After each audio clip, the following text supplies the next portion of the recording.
And okay, there we go. All right, so I'll let Susan introduce herself, and then I'll introduce myself, and then we'll get going. Hey, I'm Susan Snow. I'm currently a special education teacher at Bailey Middle School. And next year I'll make a transition over to Summers and help out with instructional design. And so I'm really excited about that. But also just really excited to tell you about some things that I have learned about and used in the classroom. So, And I'm Cody Holt. I'm the coordinator of instructional design. So Susan, I stole her from middle school to come work with me. Um, and so my team have been the ones that have been putting on most of the professional development over the last few weeks and the help website and all that good stuff. And um, I love talking about lesson design and instructional design probably way too much. So this is um, something that I really enjoy to do. All right, so we're gonna go ahead and jump in and again start talking about how do we design lessons. So really, we're gonna break it down in four pieces. We're gonna briefly talk about what is lesson design, and some of this. What I want to try to avoid doing is like the yeah, duh, we're all teachers, we know that. I'm trying to avoid that piece of it. Instead, just kind of remind us of some important pieces to lesson design um, that sometimes will get overlooked when we're sitting in a PLC and trying to hash out what to do for the week. And then we're going to talk about two different specific ways of designing lessons. So that's the launch method and blended learning. So instead of talking about all these different um, templates and patterns for designing lessons that just like here's two that work really well. And then we want to end with just a quick conversation about how could you accomplish grading and possibly a different way. So that's the plan. So I'm going to jump into lesson design. And we all know lesson design is the process of engineering or designing the learning experience for our kids. But when you're talking about an online environment, so specific things to be mindful of when you're thinking about designing those experiences are these four areas here. And so I'm going to go into those a little bit more detail. So the first idea is you have to keep things balanced. Um, so when you're thinking through the pieces of the lesson, you have to think through kind of this duality of kind of balancing on a seesaw here of how can we balance online elements of the lesson with offline elements. So there's kind of a balance there. So they're not spending all their time in front of a screen, but they're also spending some time, doing things offline, which will actually keep them more engaged. Balancing individual work versus collaborative work. And that one's, I think, for a lot of us, that's the hardest transition with online is how do we get kids to collaborate when every kid's in a different place? Um, student teacher talk versus student voice. That's another piece there. So how much I'm giving information versus how much do the kids actually get to talk and share what they're doing. Teacher directed versus student agency, teacher feedback, and peer feedback. So right now, probably most of us are doing teacher feedback, but then how do you balance out ways for kids to give feedback to one another? And then last, teacher assessing what the kids are doing, which I think that's primarily what we're doing right now, versus balancing it out with opportunities for them to assess themselves. Okay, and so that's the first thing is keep in mind how can we balance these elements and have a little bit of both as we're designing those experiences for kids. Second one is being student centered. Um, and what I mean by that is um, inherently online learning is more student centered than teacher centered because if the kid decides they don't want to do it, there's not a whole lot as a teacher you can do about it. You can make the phone calls home and you can beg the parents. You can do that stuff, but if the kid doesn't want to do it, it's just not going to happen. So it is more student centered, but really what we want to think about when we think student centered here are how are we able to give kids choices in what they do and give them a voice in deciding what they do. Okay, so that's really what I mean there is choices in what assignments they complete or how they learn or the ways they learn, their schedule, and what kind of and are we giving them an opportunity to say these are the things that are important to me that I would like to know. Okay. All right. The third thing that's really important with lesson design, particularly in an online environment, is this idea of backwards design. So, the first couple of weeks really was like, what are we going to get out in front of them to have the kids actually have something to do so they're learning. But now we need to start thinking, okay, what is it I want them to know and be able to demonstrate by the end of the week or 2 weeks or however you're going to plan this out. And we start with that. What is the objective, the learning objective in mind? And then we plan everything backwards from there. Okay. All right. And the last one, I may have to get up and let my dog out here in a second. Okay. Is the learning framework, those four colored circles. Those things still need to happen, even though we're in an online environment. So kids still need to be learning. We want kids to still be able to connect and collaborate, which goes back to one of those earlier slides. We want the learning to be something that actually matters to the kids. So it needs to have some sort of impact to them. And typically, if you give them choice in um, maybe how they study or what they study, there tends to be impact there. And then agency, how are we giving them voice and choice in what they do? So again, there's some overlap there, but this is actually our district framework for how we design lessons. And so that's just something to be mindful of. Okay, so I'll pause real quick. Any questions about, and I'll jump back up, any of those four things to keep in mind?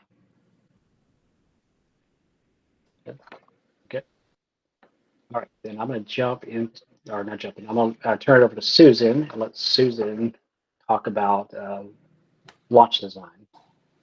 Okay, so Launch is a lesson design model. In fact, I was introduced to it.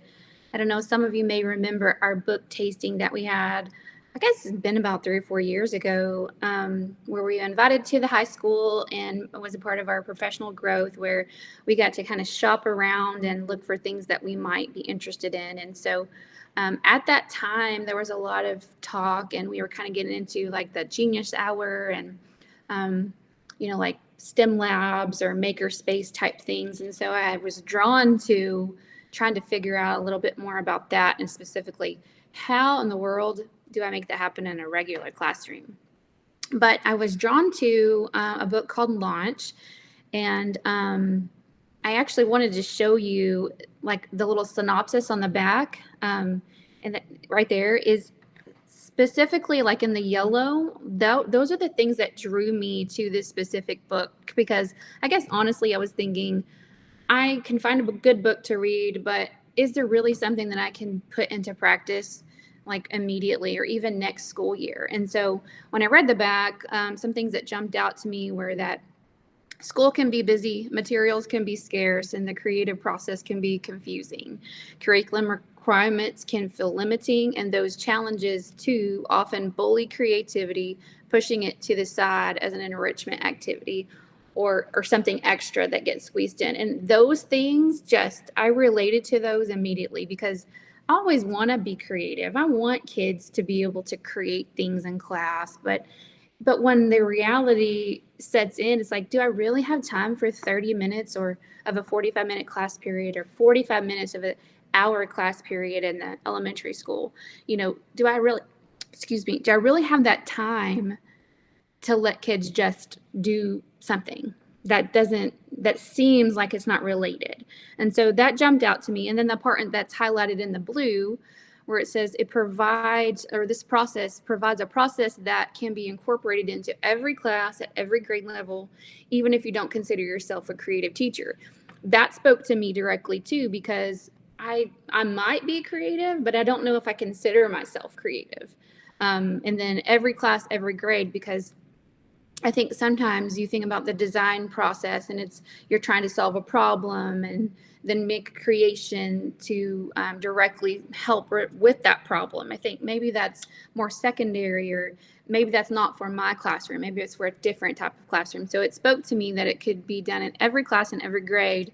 And then even for somebody like me who doesn't really consider myself creative. And then the part in the purple where it says you could start it right now. Those are the things that I wanted to know. And so I did. I got that book. I read it over the summer. And I decided that I wanted to try that launch process in my classroom the very next year. And I did, and I was nervous, but it turned out to be a really great thing for my kids, and especially in those areas that Cody was talking about, specifically like with agency, where the kids, we want every activity that we're doing to lend itself to learning in some shape. Not just sitting and listening to a review or doing some type of you know assignment just to get a grade, but does every activity actually lend itself to learning? And the launch cycle really does that. So if we go ahead and open up that link, it takes us to John Spencer. Is one of the authors, and also AJ Giuliani, which he came to speak to us. But this is it's so easy to use because as teachers, like, it's an acronym. So launch is actually an acronym for every step of the process, and it just makes it really user friendly and really easy. It's like student friendly language too, so the kids kind of know what's going on as well. So just a real recap of what it is. Launch, the L starts with look, learn, and listen, or look, listen, and learn, in which I really love that part of it, because typically what we do as teachers is we make building blocks, like a little Lego we stack on top of each other, to try to start small until we get to the final product or to the final destination of what we want the kids to learn. So when I was a fourth grade math teacher, the first unit is decimals. So we want to start small. Let's talk about numbers. What do you know about numbers already? And we build up to the decimal so that we can teach it. And what I love about this cycle is that it starts with the looking, listening, learning in the beginning. In other words, let's tell them the things that they need to know now. We don't necessarily have to build up to it, and it's that backward by design that Cody also mentioned earlier, where we're going to start with a big picture. We're going to start with an overall goal or target. This is all the things that you need to know, and then we're going to go from there. So that automatically leads to a sense of wonder, or a sense of questioning, if you will. So that leads to the A, which stands for ask tons of questions. So in the classroom setting, as you throw, the information or the things that you want them to know towards them, there are, like, very naturally, kids, they may not say it, but they might be looking at a vocabulary word going, I don't even know how to read that word, or I've never heard that word in my life. And those questions, or those thoughts, are really questions. What does decimal mean? Or what is that? Or how does that even matter? So they begin to ask questions, and the brainstorming happens. And then that leads to the understanding and the navigation, which is the U and the N. And so the understanding process is where we really want the kiddos to be able to start understanding all that stuff that you told them in the beginning, to start making some connections. And that is like a research portion as well. So we give them lots of resources in front of them, and they need to be in different formats, because we know that kids' brains, they are different.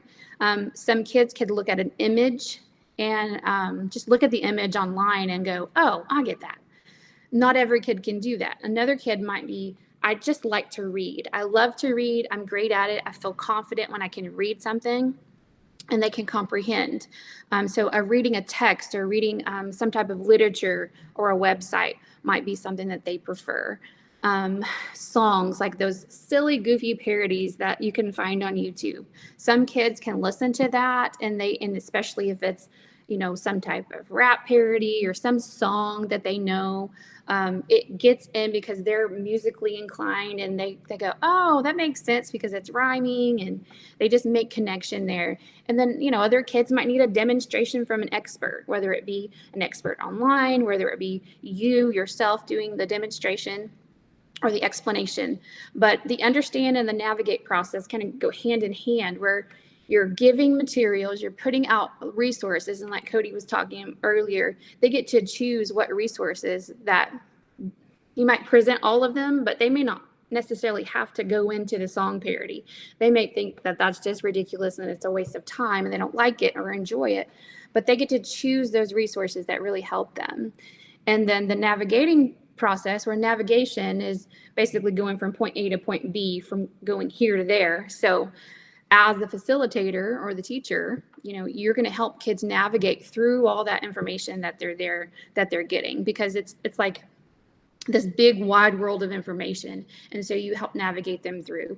And like in the classroom setting, that might be something like a game or some type of activity that you put together for them to discover those types of things. And then it leads to the C and the H, which are the creation portion, where they get an opportunity to create something to prove what they've learned. And then the highlight and fix is, what basically a rubric type thing where they get to do some self-evaluation where they say, okay, what went well? What did I learn easily? What am I still having problems understanding?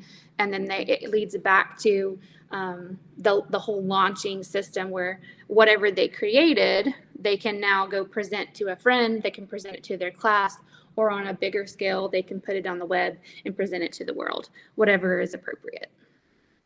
Does anybody have any questions about any of that? Okay. I do. When you're talking about doing this, are you talking about this being like a unit long? It can be however you want. So in the classroom, like in the traditional classroom, we did do it over a unit. So in math, though, the units typically are a little shorter than the ELA units. So a math unit might be 5 days, might be 7 days, so approximately a week or maybe a week and a half. Yes. As far as our digital dog learning, I'm going to give you an example to show you how you could do all of this framework or this cycle in a week's time. So it could be both. Thank you. You're welcome.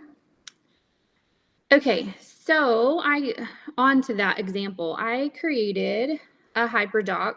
And I want to do the hyperdoc because it's simple. It's one page. So in our digital learning right now, we're really trying to keep things simple and to where it's easily read online, easily accessible, and it's not too overwhelming for parents or students.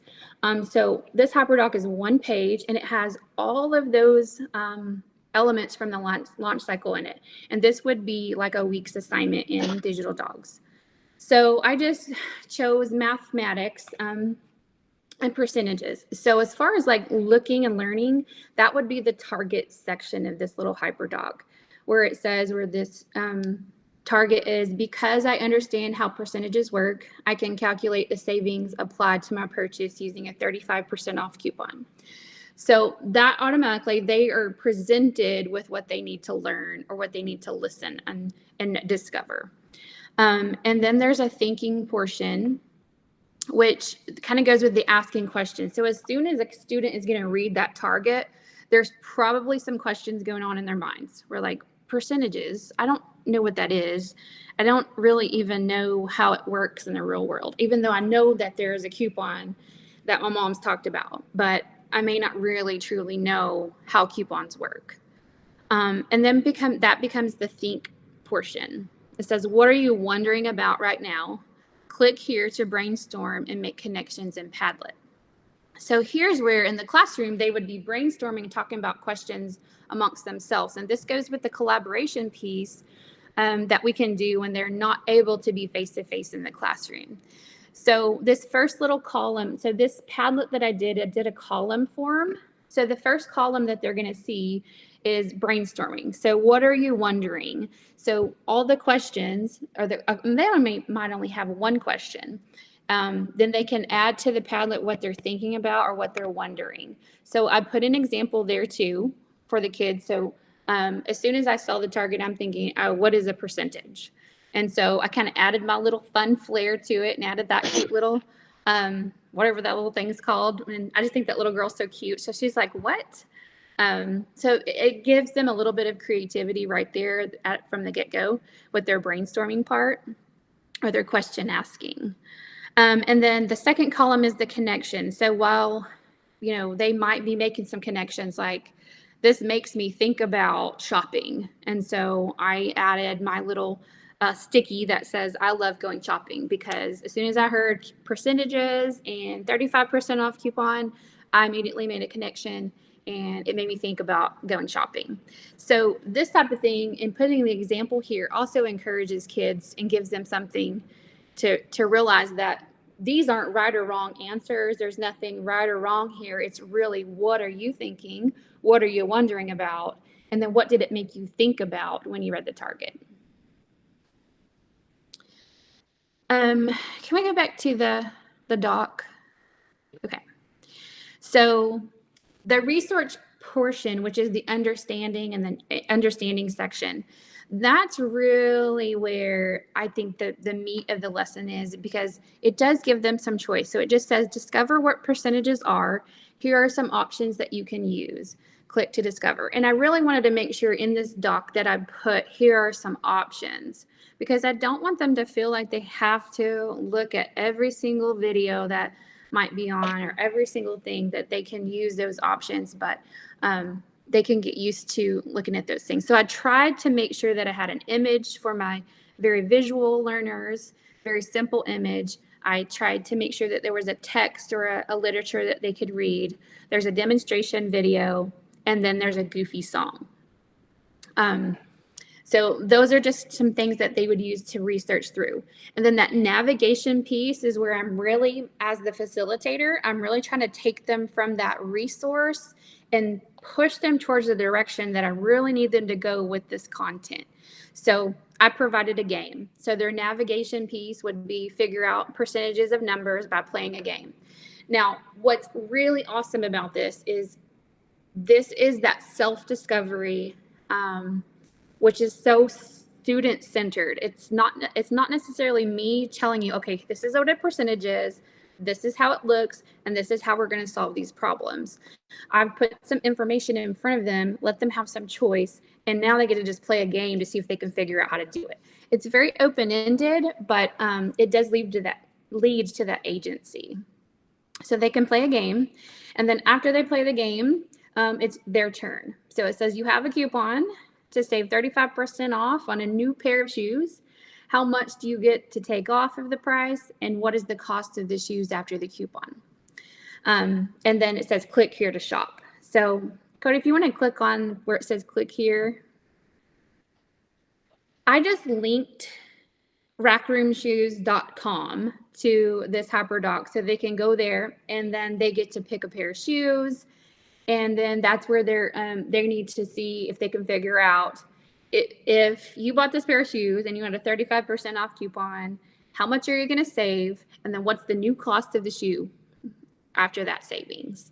And so it also, on the directions on the doc, it tells them to make sure that they put, and at the bottom it says share your shoes and savings with us on Padlet. So if you can go back to that Padlet, that's our next column. Our third column there has an example of, I went and I picked a shoe off of the website. I grabbed a picture. I wanted to show what it looked like. And then I get to demonstrate what they're going to do to show me that they've figured out what percentages are and how they work. So the regular price of the shoes I chose were $79.99. And with the 35% off coupon, I saved $28 because 0.35 times $79.99 equals. So I put it in a written format because that is higher level, so that they can write it out. And, some of the spelling and things may not be right, but that's okay. So, and then I put my own little connection, like, yay, if I can get a brand new pair of shoes for $28 off and they're only going to be $51.99, I think my mom's really going to go buy those for me. So, that is essentially the target back at the beginning, is I want them to be able to know how to use a percentage so well that they could use it in a real world scenario. And they're going to connect to this because everybody likes buying new shoes, and specifically, kids, they don't always know what those coupons are. So I have a little story to share about that. My son, Eli, he's like, Mom, what are you doing? Because he saw me working on the doc, and he said, what is that? And I said, hey, by the way, can you just read this and see if it's like, does it feel like it's too much? Does it make sense? And he read through it and he's like, yeah, that makes sense. I like that. I wish I could do that in my class. And I said, okay, well, What about the understanding of what you're doing? And so he said, I don't know. And he grabbed his phone and he said, let me get my calculator out real quick. And he said, go to the website. And so he picked a pair of shoes and he, we kind of went through it real quick in a matter of, I don't know, 2 or 3 minutes. And he said, oh, that's how coupons work. And so even though I thought he really understood what a coupon was and how it worked, he didn't really truly know how to calculate the savings. He knew a coupon was good. He knew it took some money off of the price. And I think he really understood that like a 20% off coupon's better or a 50% off coupon's better than a 20, but by how much? And so he walked away from 2 or 3 minutes of being, just here checking it out with knowledge of how a coupon worked. So I thought that was cool. Just wanted to share that. So, any questions so far?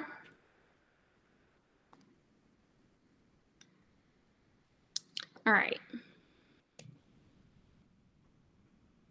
So that's how my example of trying to get launch in a week rather than just over a unit.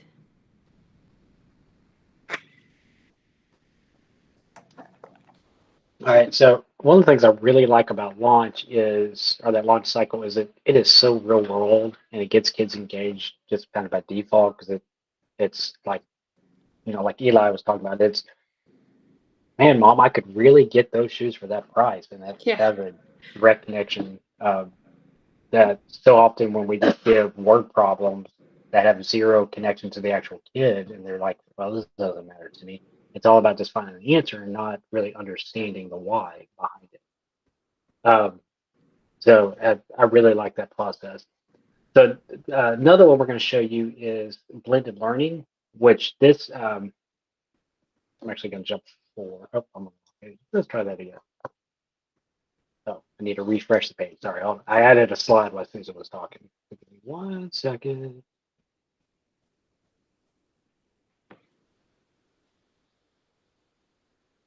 Load this back up.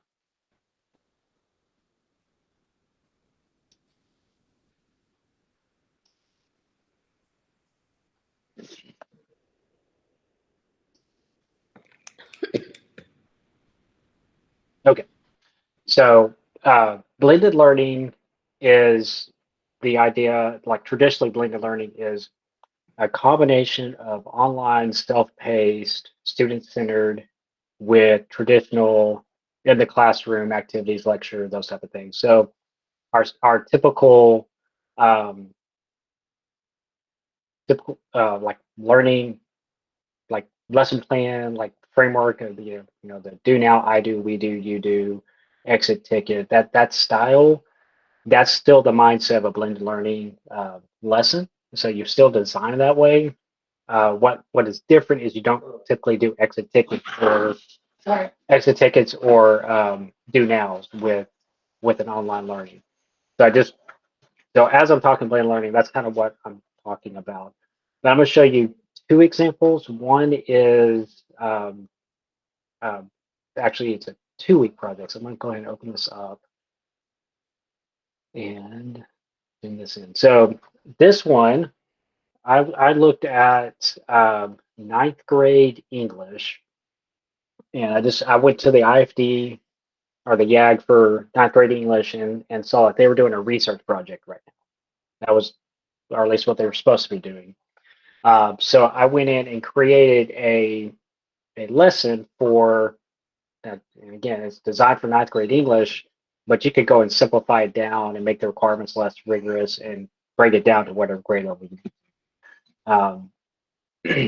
And so it's a passion project. And so something else to kind of think about with online learning is like Susan's, hers was a 1 week. You could actually design a multi-week assignment. It's okay to do that. You just have to lay it out there up front so it's really clear. This is what's due on week 1. Here's what's due on week 2, so on and so forth. But it's totally possible to do that. So you can think more long term. So this is in a HyperDoc as well, like Susan's is, but it has 5 parts to it. So this one's a little more complex, but I'm going to kind of walk through. So the first piece there is like would be kind of similar to a do now. The idea is to get the kids hooked or engaged. And the whole idea of this passion project is they're going to research something they want to research. So with starting with the end in mind, the first step is let the kids know this is what I expect you to know by the end of doing this. And so this is called, and I'm going to zoom in here. This is called a 1-point rubric.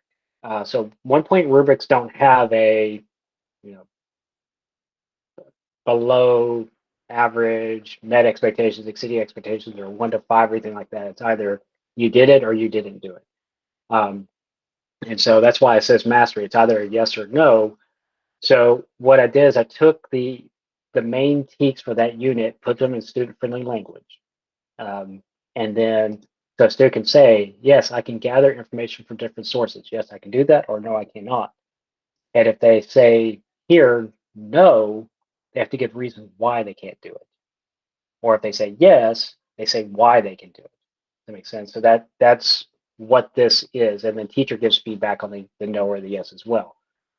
So you actually give this to them beforehand so that the kids can see this is what I need to know. And they could even put on this document, like, I don't know how to do this. I don't know how to do this, they can say what things they don't know how to do yet. And that helps them stay on track on what they need to learn. Okay, so they see that first, and then we get into the first phase. So I'm not going to make you read through all that, but basically it tells them it's a 2-week assignment. There's only 2 graded pieces to this, and that's phase 3 and phase 4.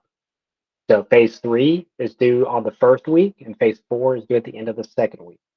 So just 2 assignments that are actually graded, but you have to do the other pieces for it to actually work because it's a research project, so there's steps. So phase 1, and I even put recommended time limit because you could, with a research project, it could take 5 weeks in high school to do 5 to 6 weeks. So I am saying, no, we're not going crazy with this. This is supposed to be really simple. We're just trying to understand those basic parts of research. So try not to spend more than 10 minutes on this piece of it. So on and so forth. So the first part is just to get them to generate ideas. And so and the directions there tells them watch one or all the videos if they want, and then start jotting down answers to these questions. So it just helps them generate ideas. They can do as much or as little of this as they want because the idea is just to generate ideas. And some kids can generate those ideas right away. Like you say, hey, you can work on anything they want, and they know right away what they want. And other kids are like, I don't have a clue. And so this here will help them kind of generate those ideas. And then they would go to phase 2. So maybe they do this, phase 1 early in the week. So then they go to phase 2. And now they're going to do some pre-research. So this is, I kind of have an idea of what I want to talk about, but I don't know enough yet to actually be able to do any research yet. So we're going to send them to Wikipedia. And Wikipedia is not a good place to do your actual legit research, but when you're just trying to find out some stuff, Wikipedia is a great place to go look. Now, if you're talking earlier age group kids, you may have to give them a different source, but something that's easily accessible for them. So they'll just do some basic research, try to answer these questions here. And the questions are pretty vague because some kids, when did it happen? Like they maybe what they want to research. Like I'm thinking like my son, who's in 2nd grade. If he was to do this assignment, he's probably going to want to research something about a basketball player or about basketball. Like that's what he's passionate about. So for him, the answer to that question may be, when was it created? Like when did basketball get created, right? So that's going to be his question. Whereas my oldest daughter, Colin, who's in 7th grade, she might want to research something along the lines of how can we find a cure to this, to COVID-19? So hers might be, when did it start? Makes sense. So that's why those questions are kind of worded the way they are. So depending on how you frame that, you may do that differently. And then phase 3. So the idea, again, we're generating ideas. Then phase 3, kind of similar to Susan in the launch cycle, is where the actual stuff starts happening. So here, phase 3 is graded. So it's noted that it is graded. And I don't have a due date because this is just an example, but you put a due date. And again, it's a simple research project. You do not spend hours researching. So 30 minutes is kind of what I recommend. But this one has multiple steps to it.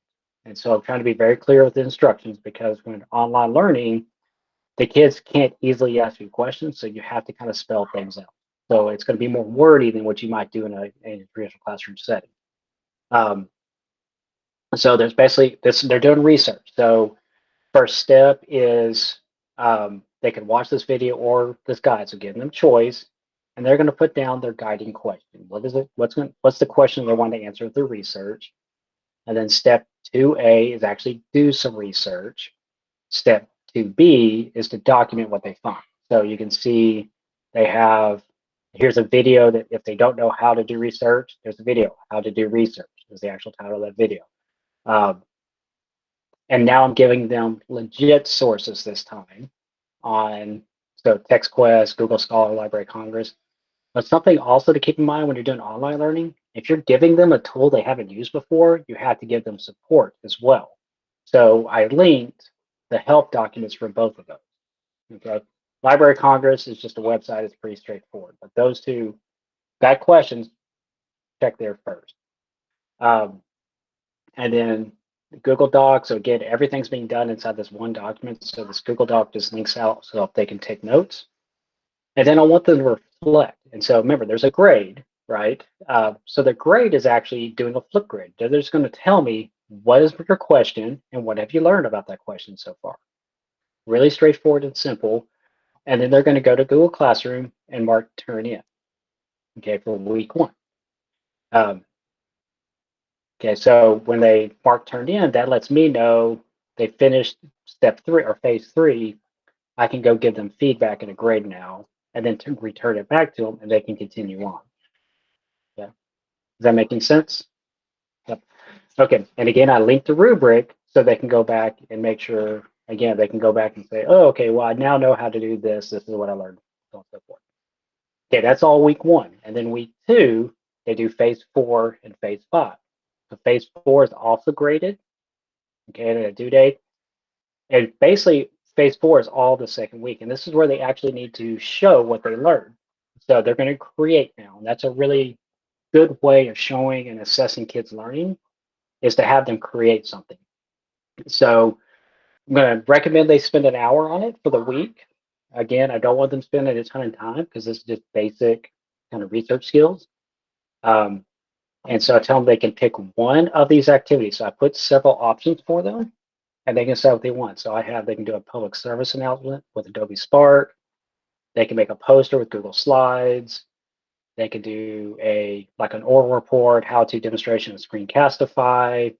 They can write a story or a poem using Google Docs, or they can make their own. They can just choose to do something on their own. But with each one of these, I try to include a how-to, an actual student example, and then anything else they need. So I actually tell them that they have to reference, again, this is high school. Elementary would be different, but high school, I want them to include their references. Well, they need help making citations. So there's why there's a link to citations. And then I also link the rubric so they can remember what things they have to have in there.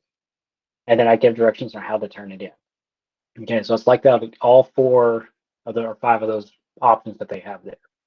And what I tried to do is give them different formats. So one is a video, one is a graphic, well, there's 2 videos. So 2 videos, a graphic, a writing option, and then a free choice. So that, kids who have different interests, they have different ways of doing that. Okay, and so then again, they'll turn that same assignment back into Classroom.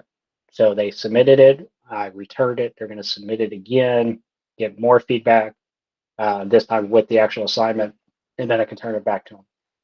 And then phase 5 is optional. So this is an extension activity. Is they can, it shouldn't take them very long, 10 minutes or so, they can go and they can post their finished project on a Wakelet, which is kind of like a Bulb, kind of similar idea. It's just a portfolio tool.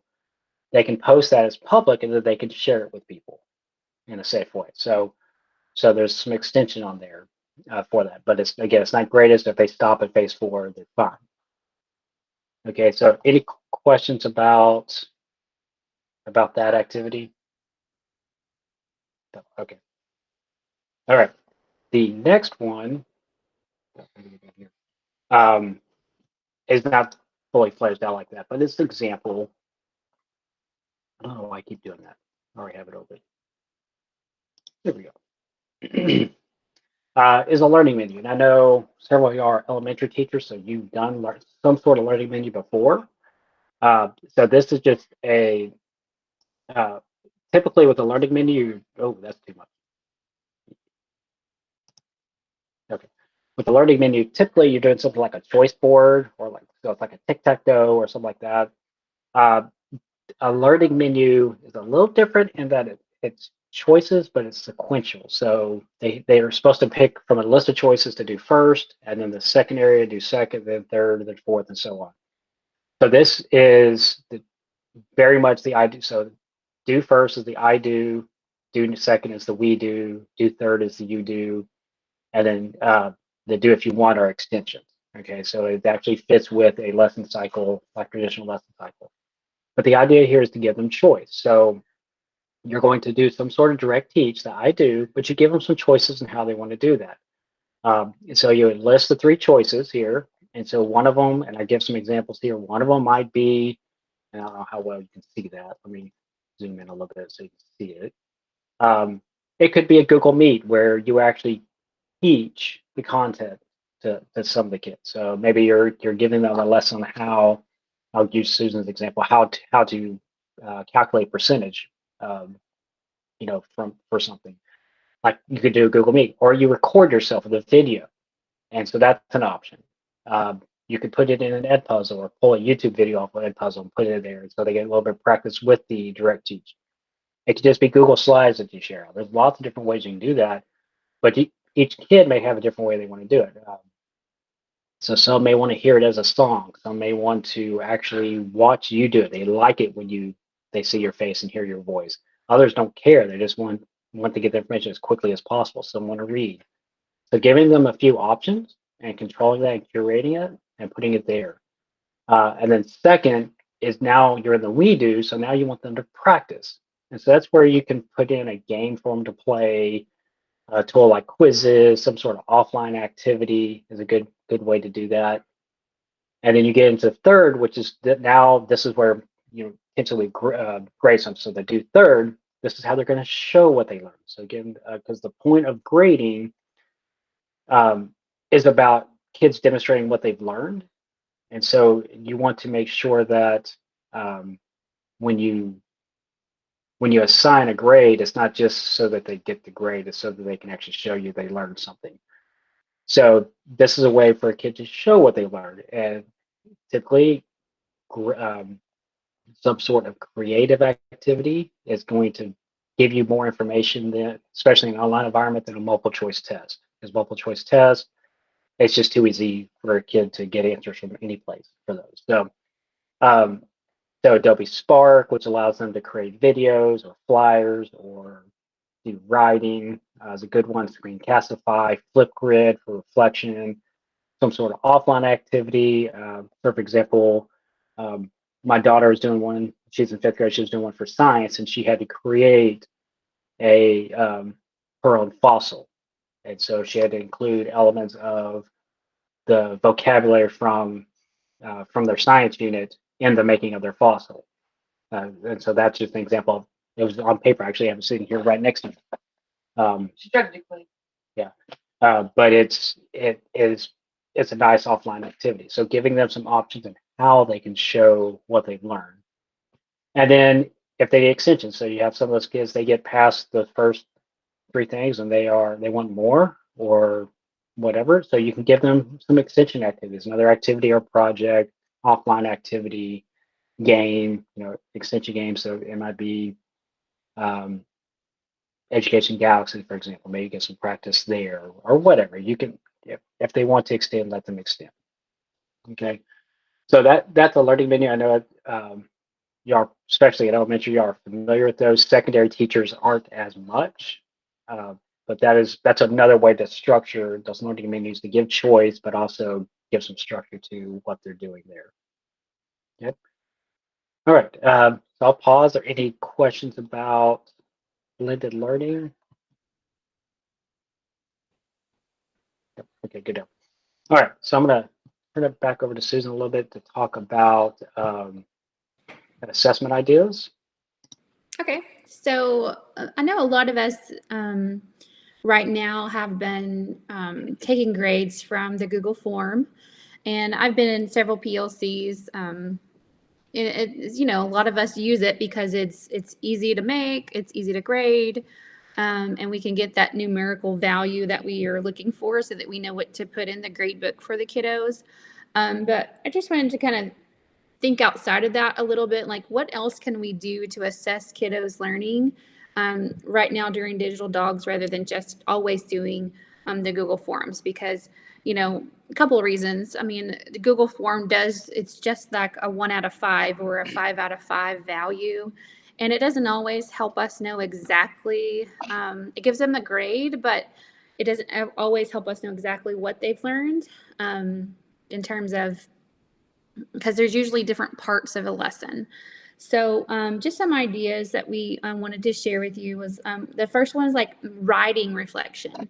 Even if you're in a math classroom or you're a math teacher, a writing portion to be assessed over could be a really good idea. We have bulb, the kids have bulb, so they could be encouraged to just open up the bulb, put a date on it, and just type in or write some things and reflect on the week's lesson, on what they learned. You can always use the that model of, what I didn't know and what I do know now, type of thing. And then on the Padlet example that I gave you, I did have a writing, like a little writing section where they were able to say, can you answer your own question that you had in the beginning? And so that gives some reflection time. You can always take some type of, if we're looking for grades, we could assess their learning from that Padlet, where can they answer that question that they had at the beginning, and if they can, then they've reached the goal. The little example that they created in Padlet, so anything that they could create, anything. It could be as simple as one little Google slide to add some pictures and a few words to tell you what they know now that they didn't know before. Games, when you're putting those game links in, you can always use that as an assessment. You could say, hey, as soon as you score, if you know that the game takes a score, and then you could play it yourself, and you could say, as soon as you score over 1,000, let me know what your score is. And they could type in their score, or send it to you, or screenshot it. So you could use that gameplay as an assessment piece as well. So back to the creation thing, we've talked a lot about digital creations. So they could make slides, or they can do the little flip grids for the videos. But also you've got your kids that have their talents, where they might have, they might know how to play the guitar, or they might really love to sing. They might want to make up a song for you, and send you that. And you could use that as an assessment piece. And then I think it's interesting because I was thinking about arts and crafts. Some kids just like to make things, they like to draw. And so just giving them that opportunity to create something that can improve their learning will make it more fun for them too. And the kids' interest and their talents come out, because as parents and teachers as well, we know that the kiddos, like whatever their interests are, it's not very hard to get them to do those things. My son, my oldest, loves to draw. He spends hours upon hours every day drawing. I don't have to force him to do that. It's very easy. So anytime he gets to use his drawing, his talent, to in an assessment piece or an assignment, he gets it done really fast, and he's excited, and it's usually done very well. And then talking about rubrics, Cody brought up, gave you a great example for rubrics. Rubrics are great assessment pieces, and it doesn't always have to have that, level 1, level 2, level 3 to determine a grade. It could be that 1-point rubric where the kids are saying, yeah, I can do that, and then trying to give you some evidence, like they're the person providing that evidence for that mastery. And so you can make it, that 100, or we're not quite there yet and we got to keep working, especially in digital dog time. where, you know, they get that opportunity to redo. You could put in a holding grade for them, and then go back and say, hey, as soon as you can come back to your rubric and add a little more evidence in there, and then you give your teacher feedback on how to do that, then you can change that grade. And then one of the things that I like to do is provide, you know, we have rubrics, but also providing them with the freedom or the permission, if you will, to use evaluation tools. So if you're in a math class, give them that permission to use that calculator. So on my percentage example, you know, they should have and know and feel that they have the freedom to go to that calculator and try to make sure that they really do know how to do it. Because the truth is if you don't put in the right numbers in the calculator, you're not going to get the right answer anyway. And then let's always try to make sure that our assessments are purposeful. Like, what do we really want to get out of the assessment or the grade, if you will? Like, why are we doing it? And so I think Cody and I want to just really encourage you to remember to assess the learning and not just the mastery level. So sometimes we're looking at Google Forms and, you know, oh man, they only got 1 out of 5 right. But what if your question didn't necessarily have to do with the part that they really learned that day? You're not going to know that. And you're going to miss out on that opportunity. So if we try to really focus on assessing the process of learning and what they are learning, as opposed to just trying to figure out if they've mastered it or not. And then, because we really, I mean, the point of that is, and the point of assessment is really, we want them to, we want the students to be able to see their own learning and their own growth. So if you think about it, if I have, you know, I have a 1 out of 5 on this Google form, or I got a 70 on it, or I got an 80. Some of those Google forms, from my understanding, they click on see your score and they see an 80. And unless it's designed or created to where they can go back and see their answers, they don't necessarily know which ones they got correct or what to improve on. So we want them to be able to see that growth in learning, not just being able to go, oh, I got a 40 the first time, I tried it and I got a 60 the second time, and then I finally tried it the third time and got 100. We'd rather see them grow from point A to point B and being able to say, I didn't know what percentage was, and then getting to the end of the lesson and saying, oh, I know exactly what a percentage is. It's a part of a whole, and it's kind of like a fraction, and we use them all the time in everyday things. And one example is, you know, percentages at the store to know how much discount I'm going to get. You know, so we can really, we want them to be able to see their growth and their learning, not just the number grow. But do you guys have any like ideas on assessment pieces or ways you can assess?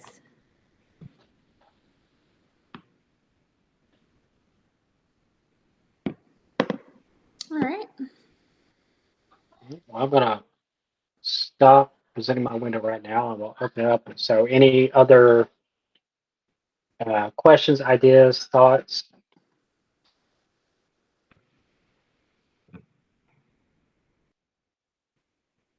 Bye. You're welcome. All right, well, if that's the case, I'm going to go ahead and turn off the recording, and